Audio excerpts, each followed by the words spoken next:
Mediation for nation কর্মসূচি বালুরঘাটে শুরু। হাইকোর্টের নির্দেশে সারা রাজ্যে শুরু হয়েছে মিডিয়েশন ফর নেশন কর্মসূচি।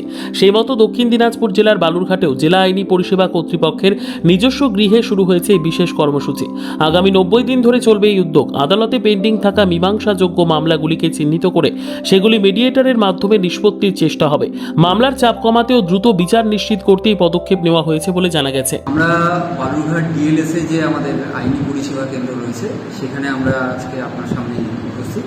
তো আমাদের এই ক্যালকাটা হাইকোর্টের আন্ডারে আমাদের সালসা যেটা রয়েছে অর্থাৎ স্টেট লিগাল সার্ভিস অথরিটি, তাদের নির্দেশে আমরা 90 দিনের একটা মিডিয়েশন ফর দ্য নেশন এই ক্যাপশানে আমরা 90 দিনের জন্য এই বিভিন্ন আদালতে যেগুলি মামলা পড়ে রয়েছে, পেন্ডিং রয়েছে, যেসব মামলাগুলি কম্প্রোমাইজযোগ্য, যেগুলি মামলা মীমাংসা করা যায়, এই ধরনের মামলাগুলি আদালত থেকে আমাদের এই সেন্টারে আসবে, মিডিয়েশন সেন্টারে আসবে এবং আমরা এখানে যারা মিডিয়েটার রয়েছি, হাকিমরা রয়েছেন, তাদের সহায়তায় আমরা চেষ্টা করব যে যথাযোগ্য যাতে এই যারা লিটিগেন্ট, যারা অনেক দিন থেকে কোর্টে ঘুরছেন, তাদেরকে সত্ত্বর সেটেলমেন্টের মাধ্যমে অর্থাৎ মীমাংসার মাধ্যমে তাদেরকে রিলিফ যেন দেওয়া যায়।